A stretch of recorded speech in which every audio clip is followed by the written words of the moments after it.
Lucas 17, não é a porção que nós vamos estudar, mas eu gostaria de ler com os irmãos. Lucas 17, versículo 26. Assim como foi nos dias de Noé, será também nos dias do Filho do Homem. Também o versículo 28. O mesmo aconteceu nos dias de Ló. Ainda 1 Tessalonicenses, capítulo 1, versículo 10. A palavra de Deus diz assim: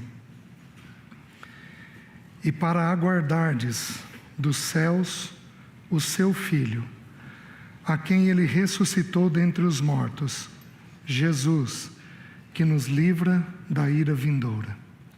Vamos orar? Obrigado, Senhor, por esse momento, pelo teu povo reunido. Obrigado pela tua palavra. Obrigado, Senhor, porque o Senhor se faz presente no nosso meio. Como diz o livro de Apocalipse, o Senhor passeia entre nós. Louvado seja o teu nome. Obrigado pelo teu Espírito Santo, que nos toma pela mão e nos ajuda a compreender a tua palavra, nos revela as coisas que são tuas, revela aquilo que nós somos. Senhor, muito obrigado. Senhor, precisamos da tua ajuda e do teu socorro nessa manhã. É a tua palavra, são os teus dias, são os dias do Filho do Homem. Precisamos da tua ajuda. Por isso, abre o nosso entendimento e concede-nos graça para ouvirmos e falarmos a tua palavra. Em nome de Jesus. Amém. Meus queridos, durante muito tempo eu acreditei que a morte era a única coisa que não tinha solução. Que a morte era a única certeza que todos nós teríamos. Até que o Espírito me lembrou uma coisa muito simples: e se o Senhor voltar? Então a morte deixa de ser uma certeza para nós. Então a única certeza que nós temos nessa vida é de que haverá um julgamento. Esta é uma certeza que as Escrituras nos dão. Para nós, os salvos, o julgamento do tribunal familiar, digamos assim, o tribunal de Cristo, descrito em Coríntios. Para os ímpios, o julgamento da condenação eterna. Mas o fato é o seguinte: haverá um julgamento. E esse julgamento está a cada dia mais próximo, né? Não apenas o arrebatamento da igreja, não apenas o nosso encontro com o Senhor nos ares, mas também o julgamento que Ele tem preparado para toda a humanidade, tanto os salvos quanto os ímpios, né? Lembrando, os irmãos sabem disso tão bem quanto eu, que os ímpios é um julgamento de condenação. Para nós não. É um julgamento das nossas práticas, da nossa conduta nessa terra. E o Senhor nos diz, no livro de Lucas, que assim como foi nos dias de Noé e nos dias de Ló. Então nós precisamos entender que o Senhor, Ele separou 2 momentos para explicar para nós como é que vai ser esses últimos dias, os últimos tempos. Então Ele separou 2 épocas. Ele separa Noé e separa Ló. Mas o interessante é que quando Ele separa não apenas 2 homens, mas Ele separa 2 famílias. Vai um pouco mais longe do que a gente imaginou. Por quê? Porque a questão da salvação, ela não é apenas individual. Deus chama pessoas, mas o grande alvo de Deus é que desde essa terra nós aprendêssemos a conviver em família, aprendêssemos quem Deus é pelos papéis, o papel do homem, o papel da mulher, o papel de um pai, de uma mãe, de um filho. Deus usa textos e mais textos nas Escrituras, se comparando com estes papéis. Meus queridos, Deus é tão amplo, ele é tão vasto, ele é tão maravilhoso, que ele precisa usar uma gama enorme de comparações para a gente poder ir entendendo uma faceta de quem ele é. Então ele usa, por exemplo, a figura do pai no Novo Testamento. Ele usa a figura do filho.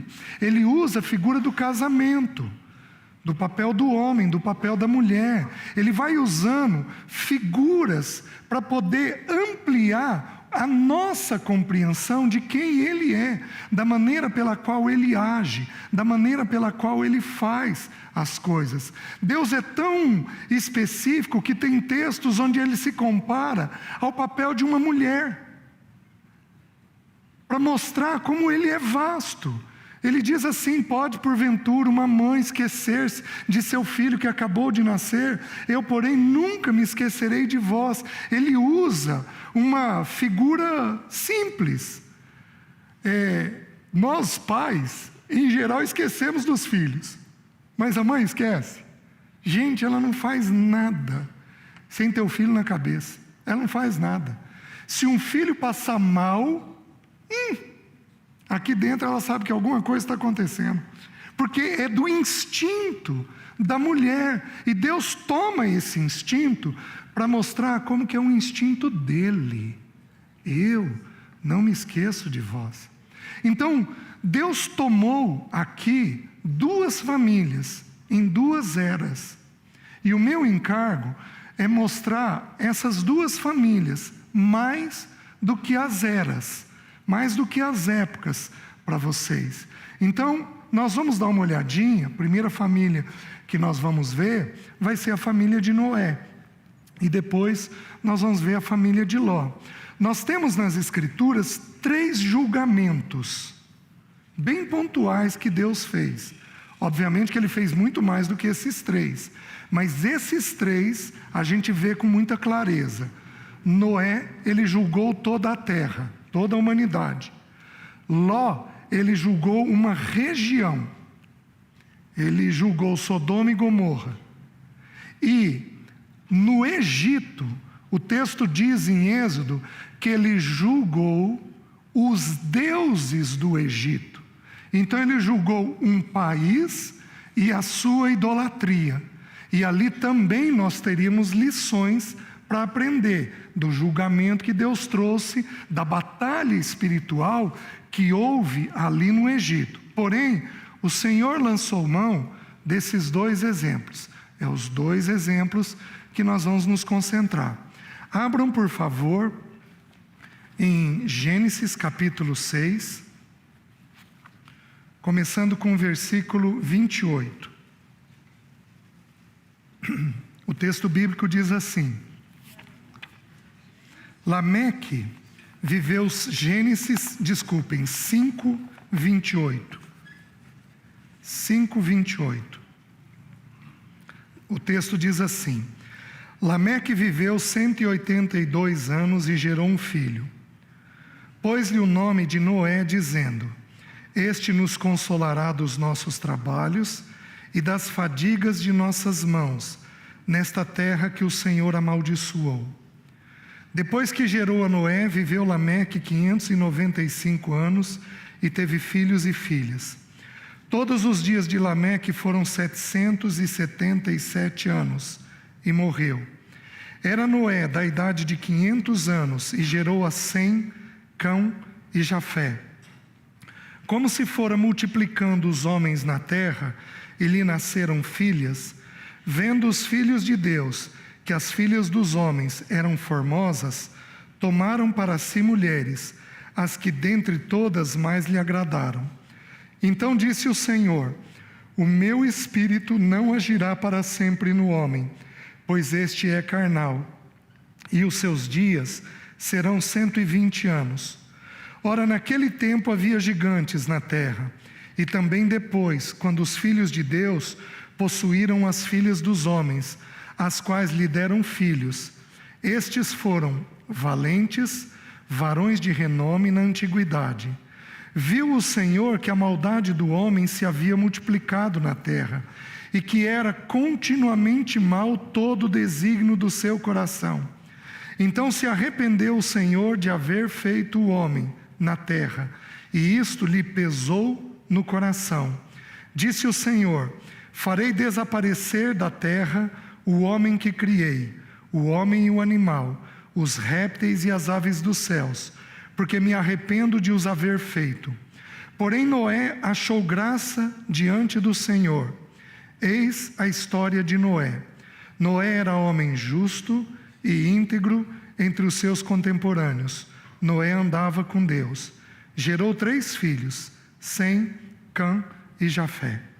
Até aqui. Meus queridos, como eu estou colocando para os irmãos, eu vou tentar me concentrar na família, mais do que nas eras, mais do que no período, no que estava acontecendo em torno deles. É interessante que nas 2 famílias, tanto de Noé como de Ló, nós temos um homem chamado e um peso colocado sobre ele. Nós temos 2 mulheres, as esposas, que não recebem nome. E isso, do meu ponto de vista, é um pouco singular, porque Deus dá nome para muitas irmãs na Bíblia. Eva, Abigail, Ana, e vai por aí afora, Débora. Quantas e quantas mulheres Deus não deu nome nas Escrituras. Mas essas 2 mulheres, Deus omitiu o nome delas. Nós sabemos que o nome fala ou do caráter ou da função que essa pessoa exerceria. Então, de alguma forma, por algum motivo, aprove ao Senhor omitir o nome delas. E nós temos os filhos, gerando sucessores. Nós temos Sem, Cão e Jafé, e nós temos a história de Cão, contada depois também em Canaã, que é neto então de Ló. O texto descreve. E nós temos também, no texto bíblico, nós vamos ter nas filhas de Ló, elas gerando filhos do próprio pai. Então as 2 histórias familiares seguem uma linha bem própria, bem comum as 2. E eu gostaria de tirar algumas lições dessas famílias. Em Noé, nós temos algumas curiosidades.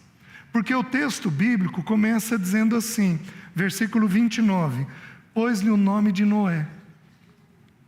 Porque ele disse: este nos consolará dos nossos trabalhos e das fadigas de nossas mãos. Primeira coisa que nós tiramos aqui.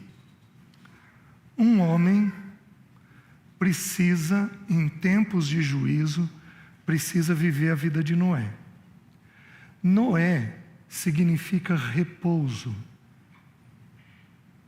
Noé significa repouso, onde as fadigas e os trabalhos são aliviados. Pensem comigo, meus queridos. O tempo dos fins é um tempo em que haverá guerras e rumores de guerras. Nós desconhecemos, nós aqui no Brasil, desconhecemos a natureza da guerra.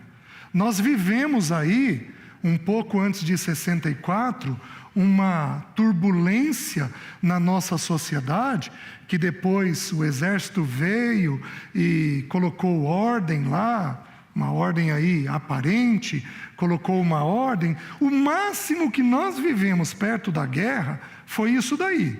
Mas nós desconhecemos o que é a natureza da guerra. Pensem comigo. Quantos juízes não deixaram a Síria e estão morando em acampamentos? Quantos médicos não deixaram a Síria e estão morando em acampamentos? Quantos empresários perderam tudo o que tinha e estão morando em acampamentos, dependendo de alimentação doado por outros? Meus queridos, nós desconhecemos o que é a natureza da guerra. Nós, porque vivemos o período do fim, nós, pela televisão, temos uma noção. Nós temos cenas chocantes que a gente vê, o nosso coração fica apreensivo por essas coisas, mas nós ainda não vivemos o que é um período de guerra. Particularmente, eu acho que o nosso continente viveu um risco. Vocês sabiam que um pouco antes do Hugo Chávez morrer, a Marinha Russa veio fazer exercícios militares ali? No mar da Venezuela? O programa que eles tinham de estabelecer toda uma liderança específica aqui na América Latina era muito clara. E o Senhor impediu isso, para continuar prosperando o Evangelho de acordo com o propósito do Senhor. Então, o que acontece no tempo dos fins? No tempo dos fins, existem muitas guerras, muitas disputas. Se a gente pudesse estudar os pecados dos tempos dos fins, a gente ia ver que as pessoas seriam, o texto descreve, desobedientes aos pais, atrevidos. Hoje é o que nós temos. Você não tem mais o respeito de quase ninguém. Hoje uma criança zomba de um adulto. Então nós vivemos uma tensão contínua entre nós. Então nós vivemos esse espírito de enfrentamento que é um espírito maligno. Não é próprio de Deus, é próprio de Satanás, porque ele enfrentou a autoridade de Deus. E à medida que nós enfrentamos esse período, nós vamos entrando nesse período, o nosso coração vai ficando esgotado. Nós temos filhos hoje que desrespeitam os pais de um jeito inimaginável, mas inimaginável há 15 anos atrás. Na minha geração, que eu era criança, se um filho tivesse um nível de desrespeito por pai ou por mãe, ele apanhava. E ele aprendia a ser adequado, porque ele era disciplinado.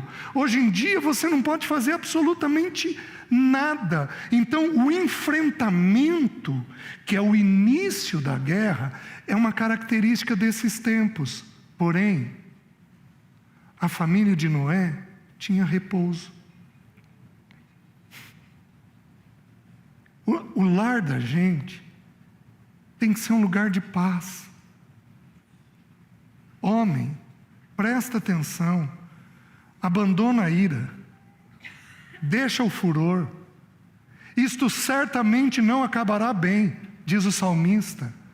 Nós precisamos abandonar a guerra das nossas casas. Nós precisamos arrancar a guerra pela raiz, porque no tempo dos fins, a maneira de sobreviver é pela paz. Então, as nossas casas deveriam ser casas de paz. E quem precisa promover este ambiente, em primeiro lugar, é quem? Nós, os homens. Porque Noé significa repouso. Os irmãos estão entendendo? Nós podemos ter, imagina Noé. Imagina o enfrentamento que ele e a família tiveram. Ele dizendo que ia chover, nunca havia chovido. Ele era um louco na sua geração, considerado um louco na sua geração. Imagina a zombaria que os seus filhos não tiveram. Filhos, prestem atenção, especialmente aqueles filhos de líderes que se posicionam de um jeito adequado. Vocês serão desprezados, em parte, por causa do posicionamento dos seus pais. Porque você quer machucar um pai, você fere o filho. Você quer machucar um pai, você fere um filho. Sabe qual é o jeito mais eficiente de Satanás atacar uma liderança? Ele ferir os filhos dessa liderança. Porque isso consome o coração, isso machuca o coração de qualquer pai. Imagina então de um líder. Então nós precisamos compreender, entender que se o nosso ambiente exterior é um ambiente de guerra, nós precisamos ter dentro da nossa casa um ambiente de paz. Nós precisamos fazer com que a nossa casa seja uma arca. Os irmãos estão entendendo? para que nós habitemos neste lugar. E este lugar, então, nos garanta vigor, fortalecimento, força para enfrentarmos o mundo exterior. E o homem precisa fazer isso.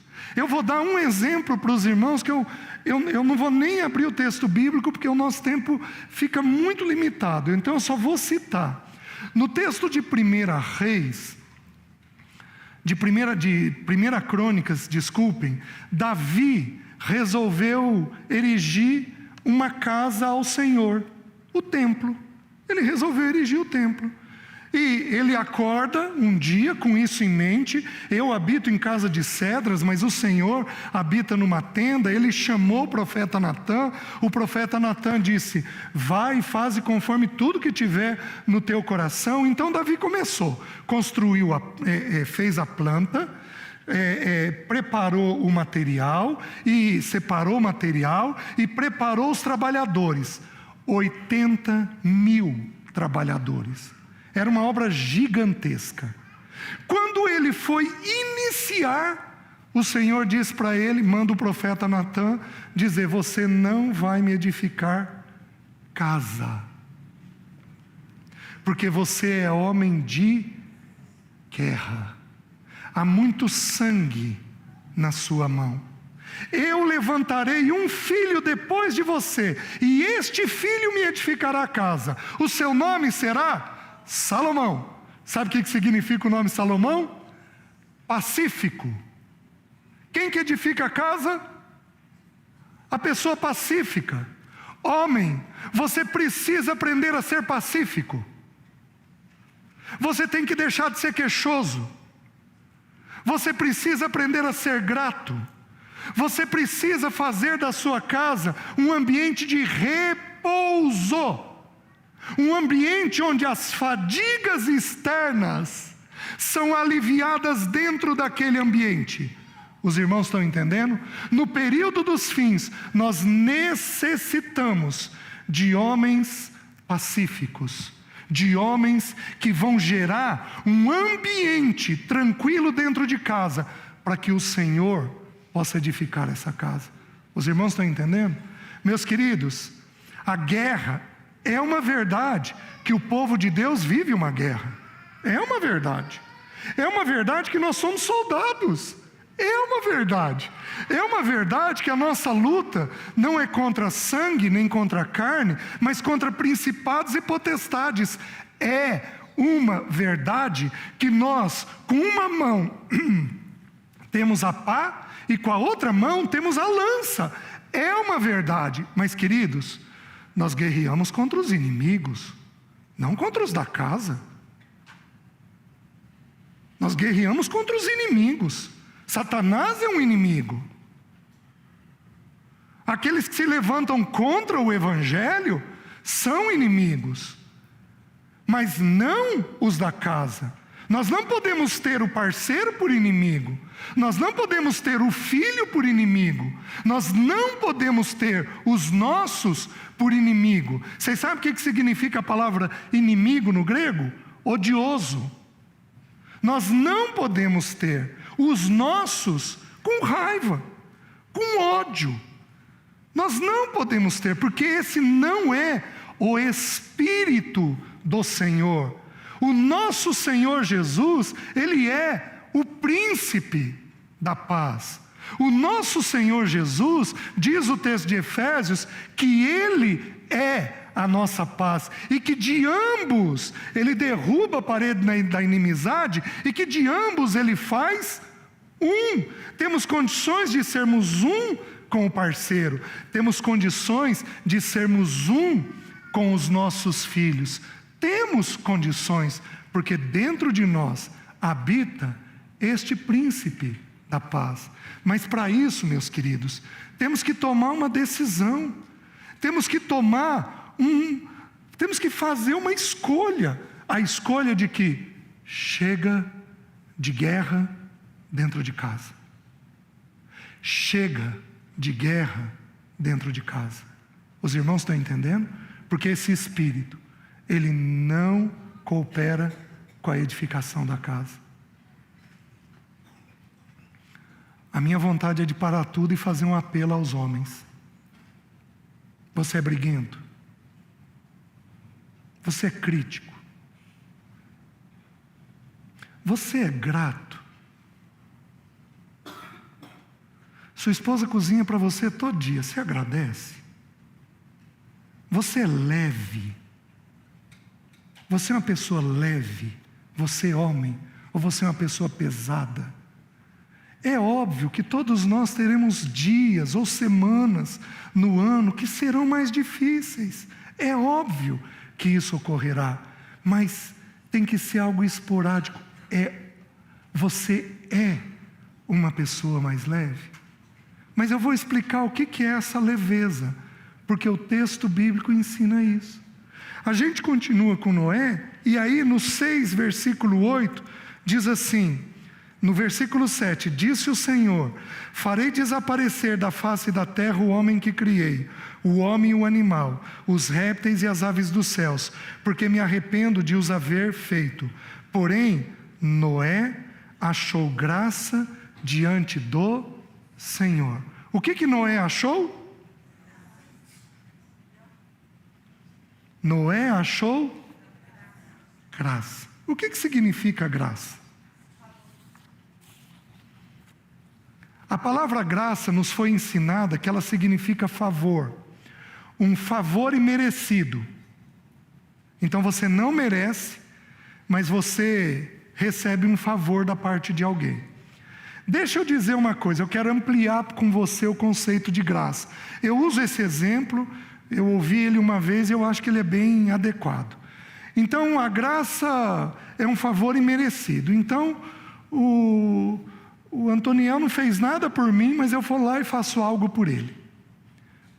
Isso é o que nos foi ensinado sobre graça. Mas eu vou te dar um exemplo do que é graça. Você estaciona um carro, põe lá o cartãozinho da prefeitura e vem um flanelinha. Oh, você não quer que eu cuide aí para você? E você diz, você já pôs o cartãozinho, você não precisa fazer aquilo. Você diz, não, você pode cuidar que eu vou te dar uma moedinha. E você vê que você anda um pouquinho e ele volta uma quadra e fica longe do seu carro. Ou seja, ele não cuidou do seu carro. O que seria graça no que nós fomos ensinados? Quando você volta, você pega e dá uma moedinha para ele. Ele não teve mérito nenhum, porque ele não cuidou. Mas você deu para ele algo. Mas o que é graça, do ponto de vista de Deus? O flanelinha, a hora que você sai, ele risca o teu carro. Ele cometeu um demérito contra você. Você volta, vê o que ele fez, e ainda assim vai lá e dá a moedinha para ele. Vocês estão entendendo? Deus não fez favores para nós sem a gente ter feito nada para ele. A gente fez coisas contra ele. E ainda assim, ele vem e faz um favor a nós. Então o que houve? Noé, ele encontrou da parte de Deus para com ele graça. E Noé então se torna um homem, por ele ter andado com Deus, ele se torna um homem cheio desta graça.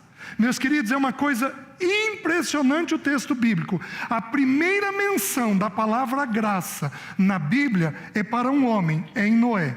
Sabe qual é a primeira menção no Novo Testamento da palavra graça? É para uma mulher.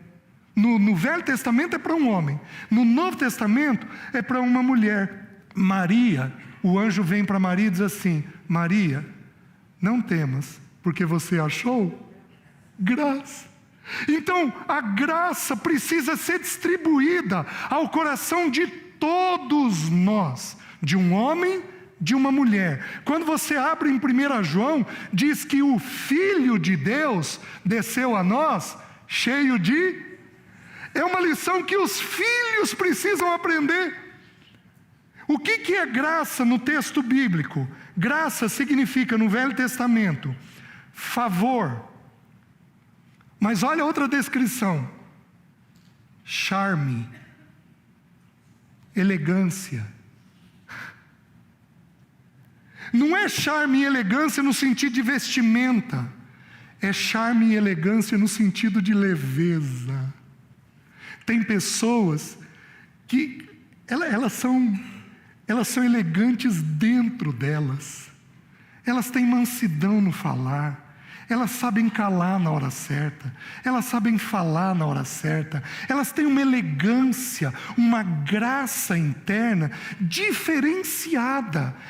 Isto é graça. Porém, a palavra que mais faz sentido, inclusive para o tempo dos fins, sabe o que é? Aceitação. Sabe de onde derivam todos os nós emocionais nossos? Porque nós não nos sentimos aceitos. Sabe o que leva um filho nosso a não se abrir conosco e se abrir com um estranho? É porque ele não sente da nossa parte plena aceitação. Falta graça nos lares. A maneira pela qual o repouso é constituído é pela graça da parte de Deus. Os irmãos estão entendendo? Então o que houve com Noé? Noé se tornou um homem gracioso.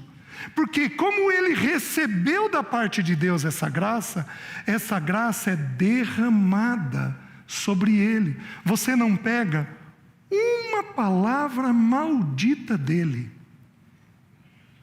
Você não pega uma crítica dele. Você não pega um desespero dele. Você não pega um destempero dele. Você não pega isto da parte dele. Nós temos, se o Senhor permitir, nós vamos chegar lá, nós temos um momento em que ele bebeu. A Bíblia nos conta isso, nós vamos estudar esse momento daqui a pouco. Mas em todo este processo do chamamento de Deus e do juízo de Deus, você não pega da boca dele uma coisa indevida. E meus queridos, por qual parte do corpo a graça é transmitida em maior medida? É pelas mãos? Talvez. É pelos pés, quando a gente vai em direção ao que tem necessidade? Talvez, com certeza vai ter. Mas sabe onde a Bíblia põe destaque? A Bíblia põe destaque na boca. O Salmo 45, segura em Gênesis e só vai até o Salmo 45 que nós já vamos voltar. O Salmo 45 é um salmo do casamento. Esse salmo aqui é um salmo para casamento. Ele diz assim: de boas palavras transborda o meu coração. Ao rei consagro o que eu compus. A minha língua é como a pena de habilidoso escritor. Tu és o mais formoso dos filhos dos homens. Nos teus lábios se extravasou a graça. É pela boca que nós transmitimos, em especial, a graça de Deus. Então, os nossos lares deveriam ser lares cheios de aceitação, cheios de graça. Mas, meus queridos, em geral, os nossos lares são lares cheios de crítica. Quem aqui é muito crítico, levanta a mão. Levanta alto. Isto. Sabe o que falta?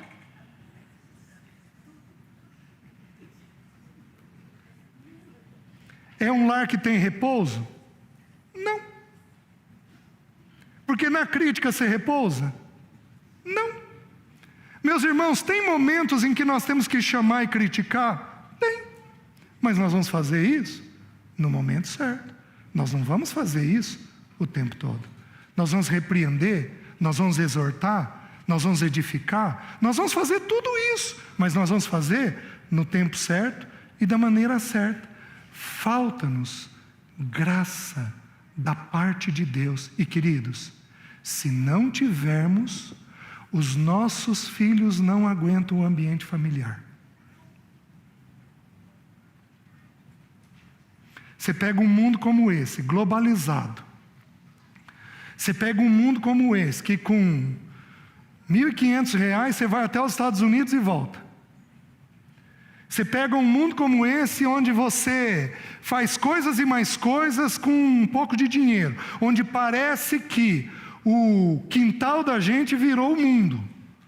Você pega um mundo como esse, onde você acessa 5 jovens de outros países e joga online com eles e se relaciona com eles. Empresta uma arma, recebe um bônus, e você conversa, elogia, agradece, você faz isso. Meus queridos, você pega isso, se o nosso lar não tiver graça, nossos filhos se enfiam dentro do quarto. Mas eles vão fazer isso, porque eles vão buscar um ambiente onde eles tenham plena aceitação. A aceitação é uma necessidade do ser humano. Quando Jesus veio e ele inicia o ministério dele, o irmão Cláudio citou ontem, as 2 vezes em que o Senhor recebe a voz do Pai, a primeira e a segunda, este é meu.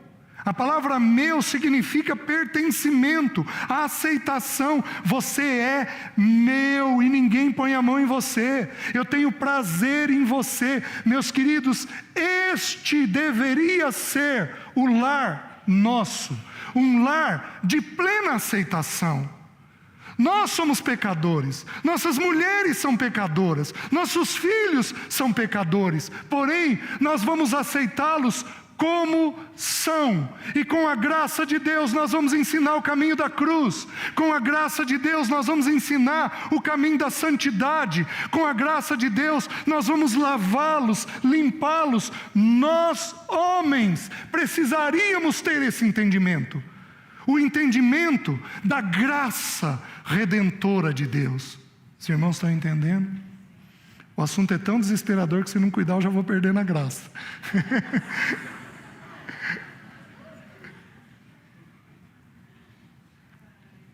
Meus queridos, os nossos precisam de aceitação. Todo homem aqui, toda mulher aqui, todo filho aqui, são feitos do mesmo material, são pó da terra. Todos nós somos iguaizinhos, temos virtudes que o Pai Celeste depositou e temos pecados que os nossos pais nos depositaram. Todos nós somos feitos do mesmo material. Quem somos nós para criticarmos indevidamente, para julgarmos indevidamente, para pesarmos indevidamente? Mas o Espírito do Senhor, Ele nos leva a identificar as virtudes. Filho, tal coisa é uma virtude em você, tal coisa é um dom em você. Filho, louvado seja o nome do Senhor por isso. Que legal, viu? Filho, vem cá, você tem esse defeito, você tem essa inclinação, você tem esse pecado. Viu? Filho, você está falando do seu irmão? É uma verdade, seu irmão tem esse pecado, você tem orado por ele? Vamos lembrar que você também tem pecado, você também tem virtude? Vamos lembrar as virtudes do seu irmão? Seu irmão tem isso, tem isso, tem isso, tem isso de virtude. Meus queridos, é assim que a gente faz, com plena aceitação e com responsabilidade de tratar o pecado. Eu não estou dizendo para você aceitar o pecado, eu estou dizendo para você aceitar o pecador e tratar o pecado dentro do processo que Deus tem, da maneira que Deus tem. Mas não, nós temos ambientes pesados produzidos no nosso meio, ambientes tensos produzidos no nosso meio. Por quê? Porque falta-nos graça. Eu estou tentando entender, se tudo inicia em Deus no amor ou na graça. Perguntei para um irmão esses dias, muito mais esclarecido do que eu. Ele falou: César, é no amor. O amor produziu a graça. Mas eu fico pensando, a Bíblia diz assim, que a graça, a tua graça, é melhor do que porque é na graça que o Senhor vem em direção a nós. Ele vem em direção a esses pobres pecadores. O que nós vamos fazer dentro de casa? criar este ambiente. Eu vou criar um parênteses. Eu vou falar de uma doença da atualidade, que vai tocar muitas famílias aqui. Alguns dos nossos filhos são mais sensíveis. Eles são mais sensíveis. Eles se machucam com mais facilidade. Pesa dentro deles o ambiente, porque eles são mais sensíveis. Ou eles são mais sensíveis, ou eles são mais perceptivos. Eles têm uma percepção da vida maior. Então tem filho de 6 anos de idade que sabe dizer se o olhinho da mãe está triste. Que sabe dizer se tem algum tema perigoso. Os pais têm uma briga, ele pergunta assim: vocês vão se separar? Com 6 anos de idade. Nunca foi falar de separação em casa. Mas é porque ele tem uma percepção diferenciada. Tem filhos que têm, seja uma inteligência, seja uma percepção diferenciada. O que acontece? Se a casa é mais tensa, o que esse filho faz? Se recolhe. Antigamente, 1, 2 gerações atrás, esse filho era tido por tímido. Então, aos 13 anos de idade, ele tinha timidez.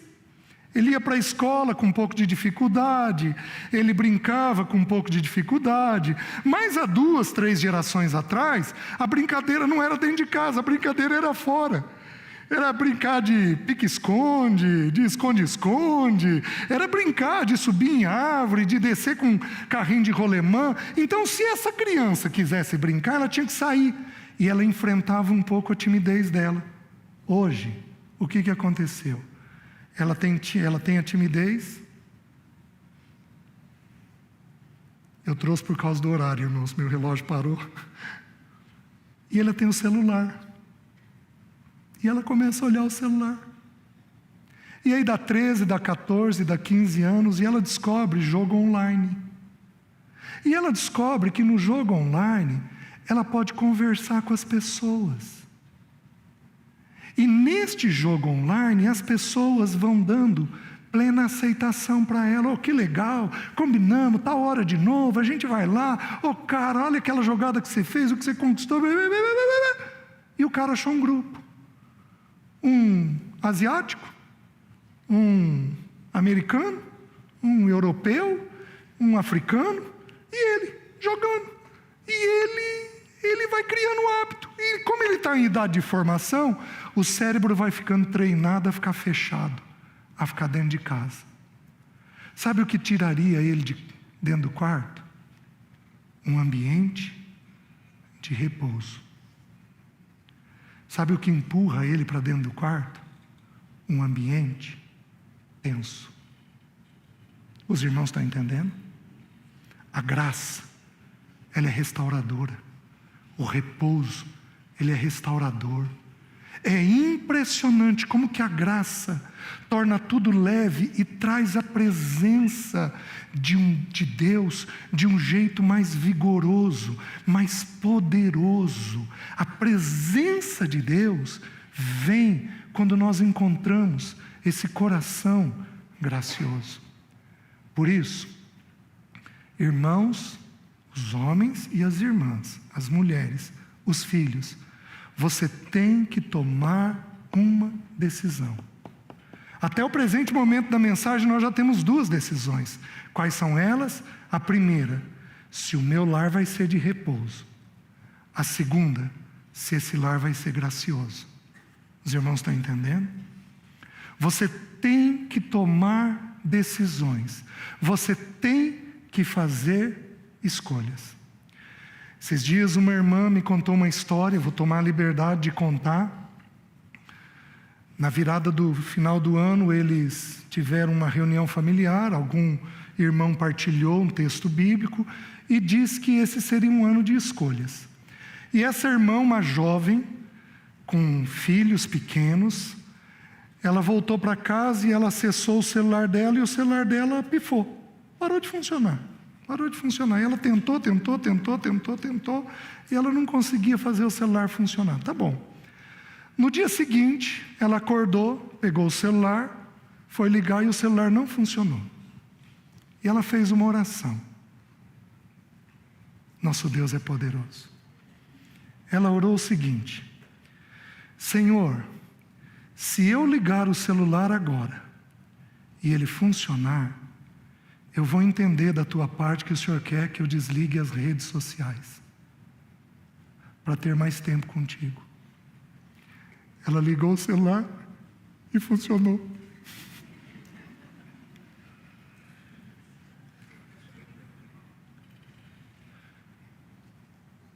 A palavra que estava na mente dela era a escolha.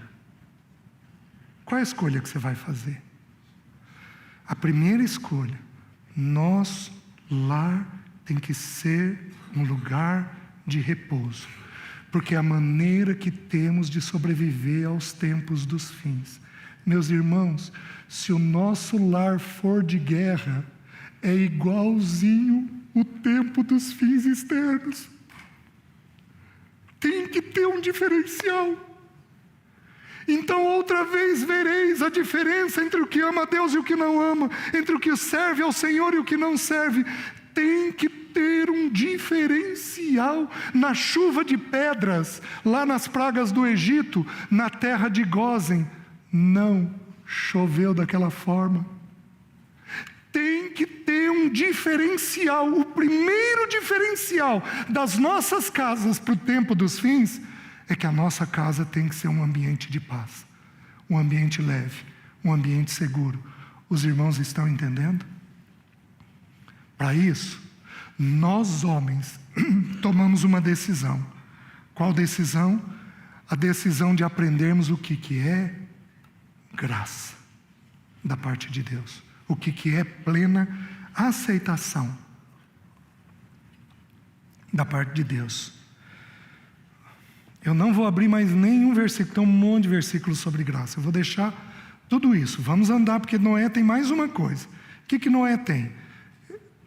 Ele encontrou repouso, a terra encontrou repouso, Noé achou graça. E a terceira, versículo 9. Eis a história de Noé. Noé era homem justo e íntegro entre os seus contemporâneos. Noé andava com Deus. Pois é. Chegamos aqui na terceira mensagem do ponto que nós começamos. Qual é o único jeito de andar com Deus? Como que o Novo Testamento nos ensina? Andai no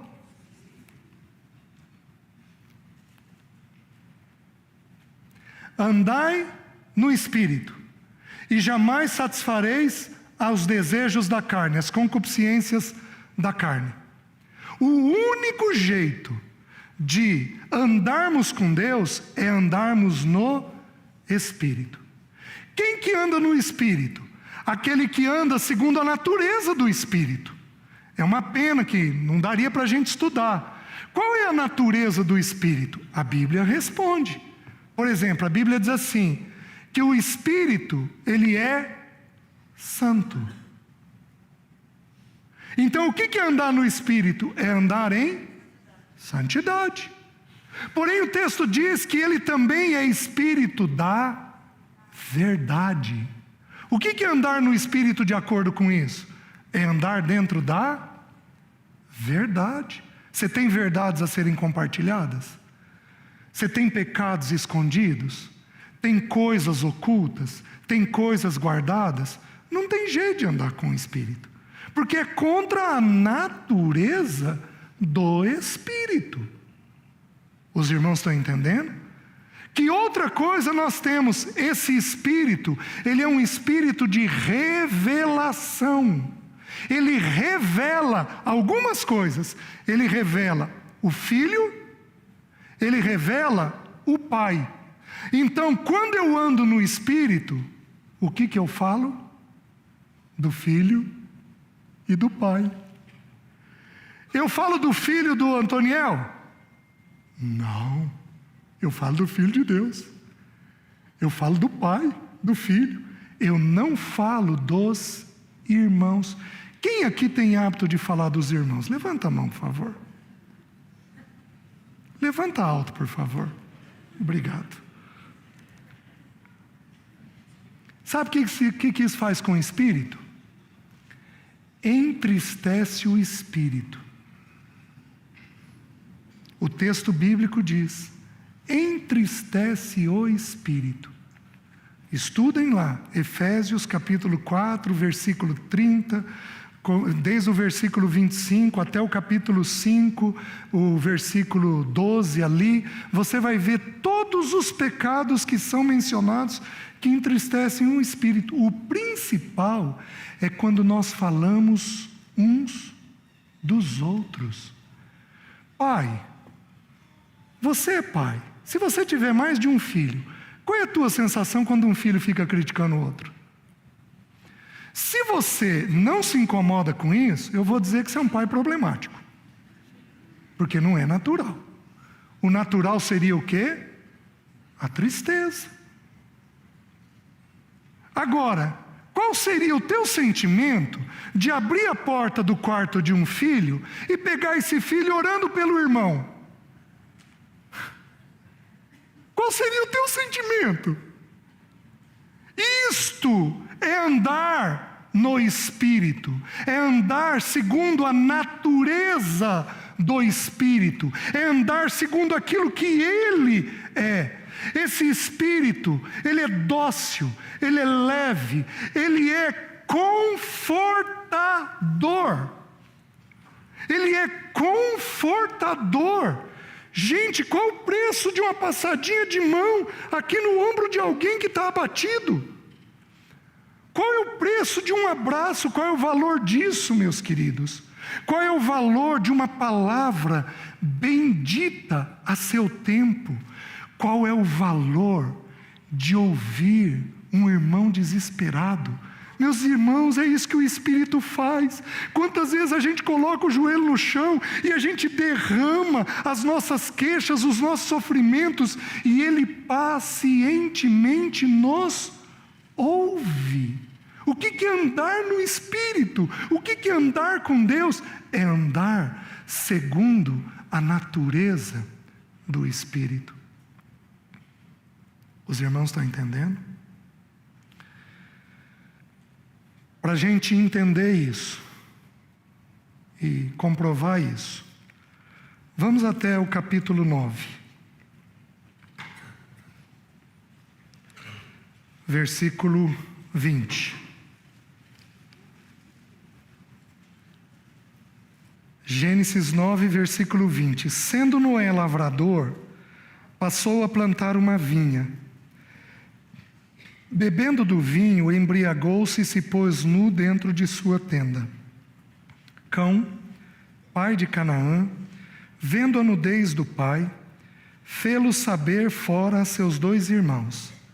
Então, Sem e Javé tomaram uma capa, puseram-na sobre os próprios ombros de ambos e, andando de costas, rostos desviados, cobriram a nudez do pai, sem que a vissem. Despertando Noé do seu vinho, soube o que lhe fizera o filho mais moço, e disse: Maldito seja Canaã, seja servo dos servos a seus irmãos. E ajuntou: Bendito seja o Deus de Sem, e Canaã lhe seja servo. Engrandeça Deus a Javé, e habite eles nas tendas de Sem, e Canaã lhe seja servo. Noé, passado o dilúvio, viveu ainda 350 anos. Todos os dias de Noé foram 950 anos e morreu.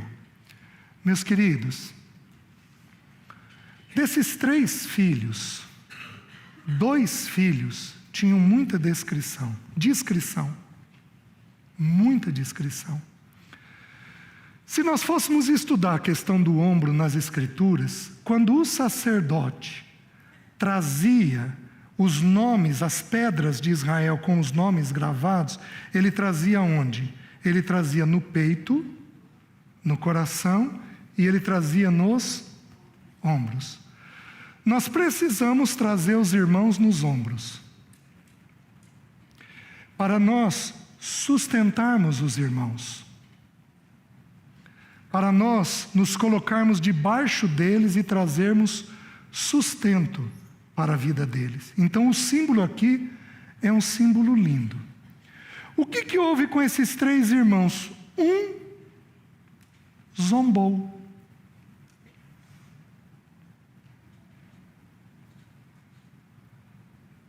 Língua. Os outros 2, quietinhos, cobriram a nudez do pai. Sabe o que o texto bíblico diz? Que aquele que encobre o pecado adquire amor. Eles estavam amando o pai. Então aqui deixa eu falar uma coisa. Deixa eu falar um pouquinho sobre a mãe desses meninos. Para esses filhos serem discretos, essa mãe era de que jeito? Discreta. Prestem atenção. Aqui está o filho.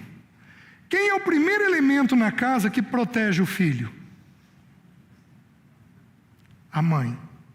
Quem é o segundo elemento na casa que protege o filho? O pai. A Bíblia diz assim, que a criança estulta, ignorante, vem envergonhar a sua... Por quê? Porque a mãe está mais perto. O primeiro elemento de proteção dos filhos, até uma certa idade, é a mãe. Uma mãe que fala dos outros, o filho vai fazer o quê? Aprender a falar dos outros. Para esta mãe ter 2 filhos discretos, é porque muito possivelmente esta mãe tinha discrição diante do Senhor. Ela de alguma forma absorveu o repouso e a graça que foi colocado sobre o marido, tornando ela própria graciosa e uma mulher de repouso para os seus filhos. Vocês estão entendendo?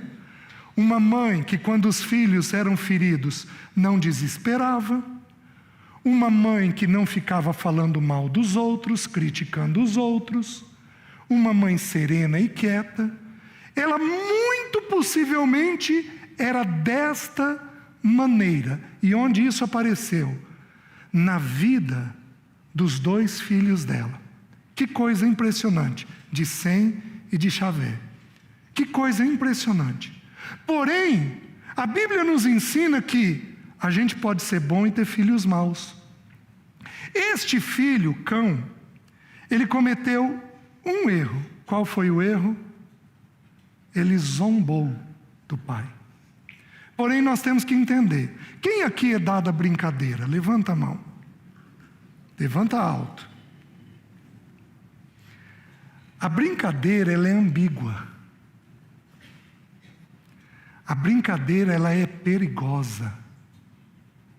A gente pode falar uma coisa e a pessoa entender outra. A brincadeira, ela é muito delicada. E eu acho que aqui o quadro dele era mais do que uma brincadeira. Aqui o quadro dele era um quadro de zombaria. E aí eu queria deixar um texto com os irmãos. Abram em Provérbios 21, 24.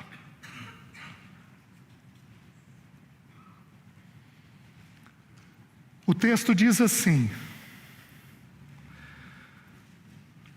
quanto ao soberbo e presumido, zombador é o seu nome.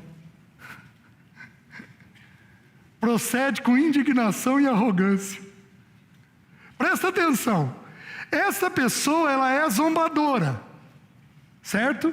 É quando a brincadeira já tem uma pitadinha de maldade. Tá? Essa pessoa aqui, ela é zombadora. Mas o texto bíblico atribui mais 4 características que estão dentro dela. É o que houve com Cã. É o que houve com Cã.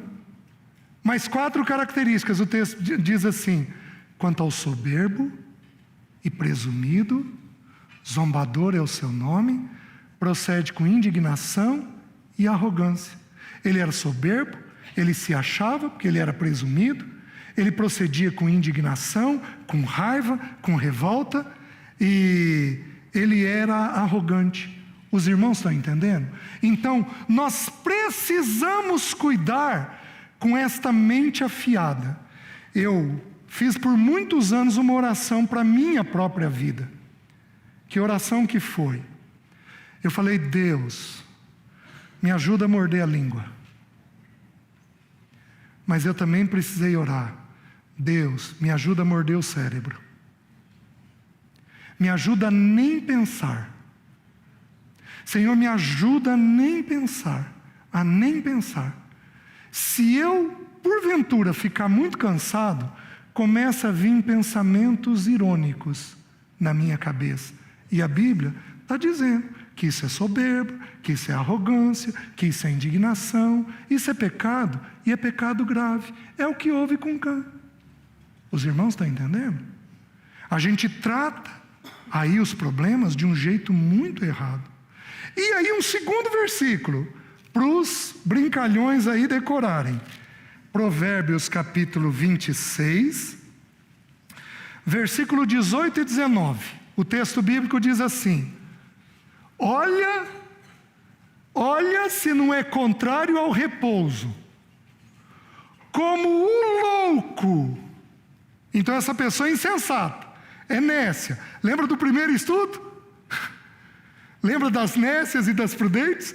Como o louco que lança fogo, flecha e morte. Então ele está lançando fogo, flecha e morte. Ele está fazendo um convite à guerra. É o homem que diz: fiz isso por brincadeira.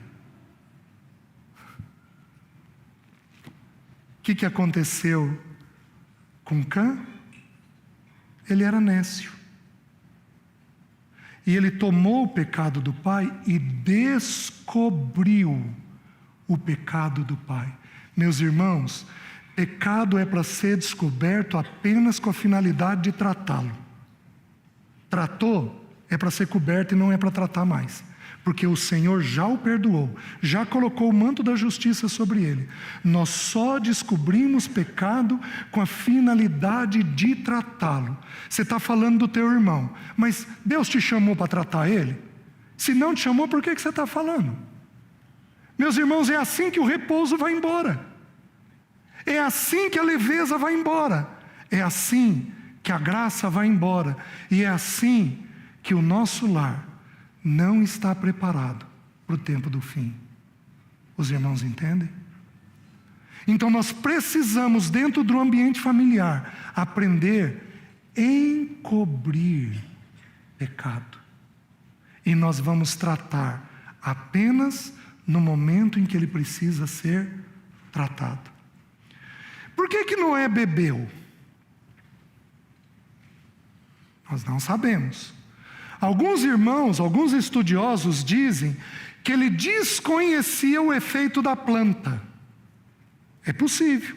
Ele se tornou um lavrador, ele se tornou um servo da terra, um homem da terra. Ele estava ali cultivando a terra. É possível que ele não soubesse do efeito que aquilo causava. É possível que ele tenha deixado de caminhar um pouco com o Senhor e ele fugiu. É possível. É possível, porque existem homens de Deus que têm o risco de se afastar do Senhor. Aquele que julga estar em pé, não é que ele está, que julga estar em pé. Cuide para que não caia. Então, mesmo um homem de Deus, como foi Noé, está sujeito a uma queda. Meus queridos, o único jeito de cairmos é se não andarmos no Espírito. Porque se nós andarmos, nós vamos permanecer firmes. E que a bênção de Deus seja estendida aos nossos filhos e aos nossos netos, se nós cuidarmos com o repouso, com a graça e com o andar no Espírito. Amém, irmãos? Vamos orar. Curva sua cabeça.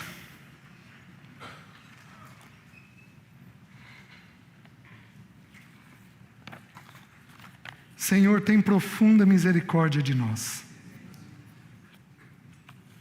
Eu vou pedir para os homens se colocarem de pé, todos os homens. Eu gostaria de orar por vocês. Senhor, em nome de Jesus, visita esses homens, do mais novo ao mais velho. Tem misericórdia de nós. Eu, junto com eles, peço a tua misericórdia. Perdoa-nos porque temos sido críticos. Perdoa-nos porque não temos sido gratos. Perdoa-nos porque não temos aceitado os nossos como o Senhor aceita. Senhor, perdoa-nos, perdoa-nos. Visita-nos, aspergindo água às nossas mentes e aos nossos corações. Asperge, como diz Ezequiel, água pura nas nossas mentes e nos nossos corações. E tira o coração de pedra que nós temos tido e dá-nos um coração de carne. Dá-nos amor, Senhor. Dá-nos paciência, dá-nos sensibilidade, dá-nos da Tua palavra, ajuda-nos a decorar textos bíblicos, dá-nos a firmeza para sermos homens de oração. Senhor, visita os nossos corações, visita os nossos filhos que são homens, preparando eles para terem uma vida adequada na Tua presença. Espírito Santo de Deus, visita-nos, para que o Teu nome seja glorificado. Nós oramos, Senhor, em nome de Jesus. Amém. Amém. Deus abençoe, irmãos.